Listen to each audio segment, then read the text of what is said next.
the early days of creation, before Eve was ever crafted from Adam's rib, there was Lilith, a name that echoes through ancient texts and whispers in the shadows of forgotten lore. Lilith wasn't born from Adam's side, molded as a companion like Eve. No, Lilith was something different, something fierce. She was created from the same earth as Adam, and equal in every sense. According to the alphabet of Ben Sira, an ancient Jewish text, Lilith was Adam's first wife. The text doesn't hold back, and neither should we. Lilith was not the submissive, docile partner that Adam expected. From the moment of her creation, she was every bit his equal, created from the same clay, with the same breath of life. This equality, however, was not to Adam's liking. When he attempted to assert his dominance, Lilith refused. The story goes that when Adam demanded Lilith lie beneath him, she questioned why she should be subservient to him. She asked, "Why must I lie beneath you? We are both equal, for both of us were created from the earth." And when Adam tried to force her, Lilith uttered the ineffable name of God, a name so powerful that it allowed her to grow wings and flee from Eden, leaving Adam alone in the garden. This act of defiance marked Lilith as the first woman to refuse to submit, a figure of autonomy and rebellion. Now, let's think about the setting here. This isn't the lush, serene garden we often imagine Eden to be. It's a place of tension, of unfulfilled expectations, where the very first relationship ends in conflict. Lilith's departure wasn't just a physical act of leaving a place, it was a declaration of independence, a break from the roles that had been prescribed without her consent. But the story doesn't end there. Lilith's refusal to return to Eden, even after being pursued by 3 angels sent by God, sealed her fate as a figure cast out, beyond redemption in the eyes of the divine. She chose exile over submission, and in that exile, she transformed. The alphabet of Ben Sira tells us that she took residence in desolate places, becoming the mother of demons, a queen of spirits who preyed on the children of Adam and Eve. This transformation of Lilith from Adam's equal to a demonic figure is a powerful narrative of the consequences of defiance and the relentless pursuit of autonomy. Her story is one of tragedy, strength, and rebellion. She becomes a symbol of the untamed, the uncontrolled, something that couldn't be fitted into the neat, orderly design of Eden. Lilith's name would go on to inspire fear and reverence alike, but it's her origin as Adam's first wife, her bold refusal to submit, that gives her story its real power. This is where the roots of her legend lie, not in the fearsome queen of demons she becomes, but in the woman who dared to say no in a world where she was supposed to be silent. But what happened to Lilith after she fled Eden? According to Kabbalistic texts and the Zohar, her journey was far from over. Lilith found herself in desolate, barren lands, far from the orderly paradise of Eden. These were not just physical spaces, but spiritual wastelands, realms devoid of divine light, where chaos reigned. In this environment, Lilith's nature began to change. The Zohar, a foundational work of Kabbalistic mysticism, tells us that Lilith, in her solitude, became the consort of Samel, the angel of death. This union wasn't just a partnership, it was a merging of powers, a dark alliance that solidified her place in the infernal hierarchy. Samel, a figure often associated with destruction and malevolence, found in Lilith a counterpart who matched his strength and will. Together, they became the rulers of the demonic forces, with Lilith taking on the role of the mother of demons. The Zohar speaks of Lilith giving birth to countless demonic offspring, spirits that would plague humanity, feeding on the fear and sins of men. Her children were not just physical beings, but embodiments of the darker aspects of human nature, lust, envy, wrath. But Lilith's influence didn't stop at just bearing demons.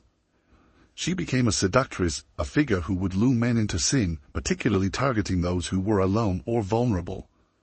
The Zohar describes her as a screech owl, a nocturnal creature that preys on the weak, a symbol of her role in leading humanity astray. Lilith's beauty, once an aspect of her equality with Adam, became a weapon, a means to draw men into her grasp, turning their desires against them. And here's where things get really interesting. The Kabbalistic texts don't just paint Lilith as a one-dimensional villain. They delve into the complexities of her character, showing that her actions were driven not only by malice but by a deep-seated sense of injustice. Lilith, in these texts, is a being who was wronged by the divine order, and her rebellion is as much a fight for autonomy as it is a descent into darkness. The Zohar even suggests that Lilith's actions are, in some twisted way, part of the divine plan. By challenging the purity of humanity, she forces them to confront their own weaknesses, to strive for redemption. It's a harsh, almost cruel perspective, but one that adds depth to her character. Lilith isn't just evil for the sake of evil, she's a force that pushes humanity towards growth, albeit through pain and suffering. She represents the darker side of the human spirit, the part that refuses to be tamed, that fights against the constraints of society and the divine. In her story, we see the dangers of unchecked freedom, but also the strength that comes from standing one's ground, no matter the cost. With Lilith's departure from Eden and her transformation into the Queen of Demons, Adam was left alone, and it became clear that he needed a companion who would align more closely with the intended order. This is where Eve enters the story, but her creation was fundamentally different from Lilith's. Unlike Lilith, who was formed from the same earth as Adam, Eve was created from Adam's rib, a part of him, suggesting a closer bond, but also a clear hierarchy. This difference set the stage for the events that would forever alter the course of humanity. Genesis 2 verses 21 to 22 describes this moment. So the Lord God caused a deep sleep to fall upon the man, and while he slept took one of his ribs and closed up its place with flesh. And the rib that the Lord God had taken from the man he made into a woman and brought her to the man. Eve was not just another being made from the earth, she was part of Adam, symbolizing her role as a partner and, in many ways, a dependent of Adam. This bond, however, would soon be tested in the most profound way. Eve's arrival in Eden brought a new dynamic, one that was meant to restore harmony in the garden. But this harmony was fragile. Lilith, now allied with Samael and filled with resentment towards Adam and his new companion, sought to disrupt this balance. And in the shadows, another figure was watching, Lucifer, the fallen angel, who saw in Eve a perfect opportunity to corrupt God's creation. Lucifer, often associated with the serpent in Christian tradition, had already fallen from grace, as described in Isaiah 14 verse 12, "How you have fallen from heaven, morning star, son of the dawn. You have been cast down to the earth, you who once laid low the nations." His fall was driven by pride, and now, driven by a desire for revenge, he saw Eve as a way to strike back at the Creator. The story of Eve's temptation is well known, but there's a deeper layer to this tale when seen through the lens of Lilith's influence. While Eve was formed to be Adam's companion, her vulnerability became her greatest weakness. The serpent, a representation of Lucifer, approached Eve not just with the promise of forbidden knowledge, but with a more insidious intention, corruption. Genesis 3 verse 1 says, "Now the serpent was more crafty than any other beast of the field that the Lord God had made. He said to the woman, 'Did God actually say, you shall not eat of any tree in the garden?'" This wasn't just a simple question, it was the beginning of a deception that would lead to the first sin. Lucifer, through the serpent, planted the seed of doubt, questioning God's command and, by extension, God's authority. Eve, who had never been exposed to such manipulation, was drawn into this web of lies. The serpent's words were designed to stir curiosity and pride, the very sins that led to Lucifer's own fall. But there's another aspect to this moment, Lilith's unseen hand in the events. Although she doesn't directly appear in the Genesis account, her influence is felt through the serpent's actions. Lilith, now the Queen of Demons, had a vested interest in seeing Eve fall, as it would serve to validate her own rebellion. The serpent's seduction of Eve can be seen as an extension of Lilith's own defiance, a second attempt to challenge the order of creation. When Eve took the fruit, she wasn't just committing an act of disobedience, she was unknowingly aligning herself with the forces that Lilith and Lucifer represented, rebellion, defiance, and the pursuit of forbidden knowledge. Genesis 3 verse 6 describes this pivotal moment. "So when the woman saw that the tree was good for food, and that it was a delight to the eyes, and that the tree was to be desired to make one wise, she took of its fruit and ate, and she also gave some to her husband who was with her, and he ate." This act of eating the forbidden fruit was the culmination of Lucifer's plan and Lilith's influence, a moment that would lead to the fall of man. Eve, who was meant to be Adam's helper, became the instrument of humanity's first great sin, setting in motion a chain of events that would lead to the expulsion from Eden and the beginning of mankind's long struggle with sin and redemption. Lucifer and Lilith shared a common cause, a deep-seated resentment against the structures that had rejected them. For Lilith, it was the patriarchal confines of Eden; for Lucifer, the celestial hierarchy of heaven. Their alliance wasn't just a partnership, it was a convergence of power and purpose, with both seeking to undermine the divine plan that had cast them aside. Together, they formed a dark alliance. Lilith, with her knowledge of ancient, forbidden secrets, and Lucifer, with his unparalleled cunning and ambition, combined their strengths to spread corruption and chaos across the world. Their methods were subtle, relying on manipulation, temptation, and the allure of power. This was not a battle waged with brute force, but one fought in the hearts and minds of humanity. Lucifer, now in his role as the Prince of Darkness, brought his fallen angels into the fold, creating a legion dedicated to the downfall of mankind. Lilith, as the Queen of Demons, using her seductive powers to lead the unwary into sin. Together, they worked to exploit human weaknesses, turning the virtues of creation against itself, sowing discord and rebellion wherever they could. This alliance marked a new chapter in the cosmic struggle. It was no longer just about defying divine authority, it was about creating a new order where they reigned supreme, where darkness overshadowed light. Their influence spread far beyond Eden, shaping the course of human history as they continued their relentless quest for dominion.